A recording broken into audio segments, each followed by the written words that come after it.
Kwa hiyo hilo linaonyesha palipo na mzoga watakusanyika tai. Na hebu niwaambieni ninyi usiku wa leo, katika kundi hili dogo la watu ni kusanyiko la kimataifa. Kwa kweli zaidi ya theluthi mbili za mikoa ya shirikisho imewakilishwa hapa, mbali na mataifa 5 ya kigeni, hata na Urusi na sehemu mbalimbali pote nchini, huko mbali kufikia Venezuela, huko mbali kufikia Jamaika, sehemu mbalimbali nchini. Watu wako hapa wakiona njaa na kiu ya Mungu. Ni wakati wa ajabu namna gani! Habari za asubuhi. Ni tarehe 6 mwezi wa 12 mwaka 2025. Sasa barua ya tai wanakusanyika pamoja kutoka kwa ndugu Joseph Branham. Mpendwa bibi harusi neno, tunaishi katika saa zenye giza kuliko, lakini sisi hatuna hofu. Bwana amekuja kulitimiza neno lake katika siku ya mwisho. Jinsi alivyokuwa wakati huo, ndivyo alivyo leo. Jinsi udhihirisho na utambulisho wake ulivyokuwa wakati huo, ndivyo ulivyo leo. Yeye angali ni neno la Mungu, akijidhihirisha mwenyewe katika mwili wa kibinadamu, katika malaika wake wa 7 mwenye nguvu, na ametufunulia sisi ni bibi harusi neno lililo hai wake. Hatuna muda wa kujadiliana au kuzozana. Tumepita wakati huo, tunasonga mbele. Inatupasa kufika kule. Roho Mtakatifu amekuja miongoni mwetu. Bwana Yesu katika umbo la Roho amejifunua na kujidhihirisha mwenyewe kupitia nabii wake, kwamba yeye ni sauti ya Mungu kwa bibi harusi wake. Yeye alisema angekuja, alisema angefanya jambo hili, alisema angejitokeza jukwaani katika siku za mwisho na kufanya mambo haya kama alivyofanya alipokuja katika mwili mara ya kwanza. Naye huyo hapa akilifanya jambo hilo. Mnaogopa nini? Hakuna. Tumo njiani kuelekea utukufuni. Hakuna kitu kitakachotukomesha. Mungu atalithibitisha neno lake. Sijali kitu gani kitakachotukia. Wakati wa matendo umefika. Wakati wa kuamini ama kutokuamini umefika. Ule mstari wa kutengana ambao huajia kila mwanamume na mwanamke umewasili.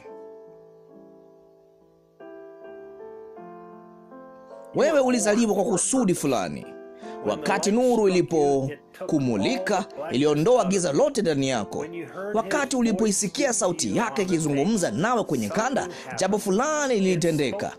Ilinena na nafsi yako, ilisema, Bwana amekuja na anakuita. Usifadhaike, usiogope, ninakuita. Wewe ni bibi harusi wangu. Enyi watu, iweni na hakika, msibahatishe tu nusu kuhusu hilo. Mungu anao mpango. Neno lake alilolirekodi kwenye kanda. Bwana amekuja na anawaita. Njooni kwenye njia ya Mungu iliyoandaliwa. Bwana atamuunganisha kwa mara nyingine tena bibi harusi wake kote ulimwenguni na sauti yake. Atatutia moyo, atatuhakikishia, atatuponya, atatuleta katika uwepo wake mkuu na kutuambia, Bwana amekuja na anakuita. Lo, ewe mwenye dhambi! Lo, ewe mgonjwa! Hivi huoni Bwana aliyedhihirishwa katika mwanadamu katikati ya waamini?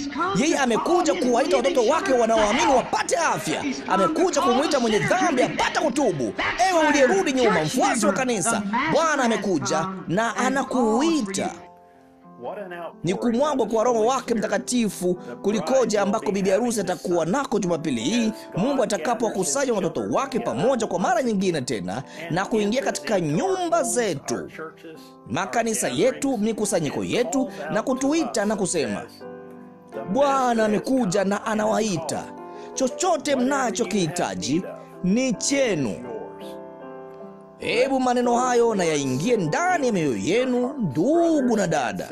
Chochote mnachokihitaji, Bwana amekuja na kuwapeni jambo hilo. Baba mbinguni, Bwana, jalia litukie tena.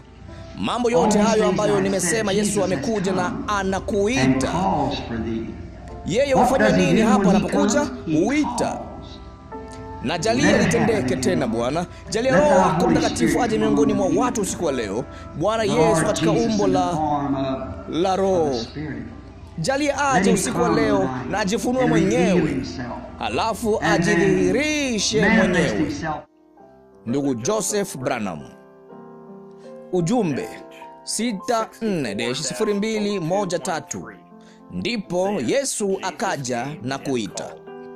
Saa 6 mchana masaa Jeffersonville, ni saa 2 usiku wa Afrika Mashariki. Maandiko, Yohana Mtakatifu sura 11 mstari wa 18 hadi wa 28. Hadi wakati mwingine, Mungu akubariki na shalom.